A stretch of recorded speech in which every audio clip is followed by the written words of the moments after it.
Торжественный гимн Ингушетии звучит сегодня в Доме культуры села Новый Редант. Его исполняют воспитанники вокального кружка в честь Дня государственного флага республики. Дети не просто выучили слова, они вложили в них смысл. Символику родного триколора знает здесь каждый ребенок. 3 цвета ингушского флага – это отражение непростых испытаний, выпавших на долю нашего народа, а также веры в лучшее процветание и развитие, к которому должна стремиться Ингушетия.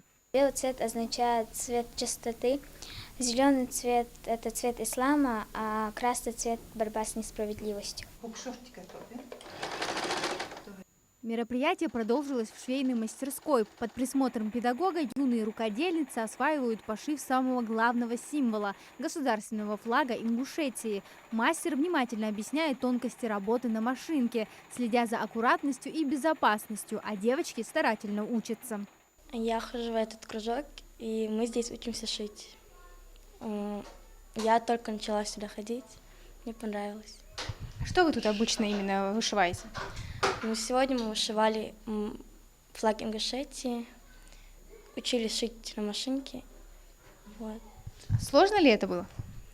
Поначалу сложно, потом чуть легче становится.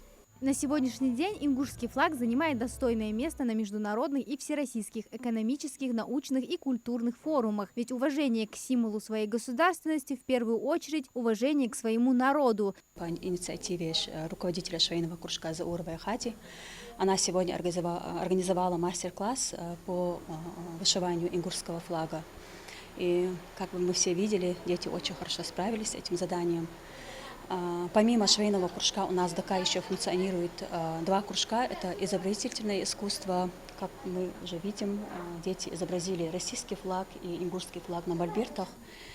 Почему они изобразили оба флага? Потому что Россия и Ингушетия одно единое целое. Завершился этот добрый и важный праздник музыкальным номером, в котором юные дарования воспевают малую родину, солнечную Ингушетию. Ведь именно в таких искренних детских сердцах и крепнет настоящее чувство патриотизма.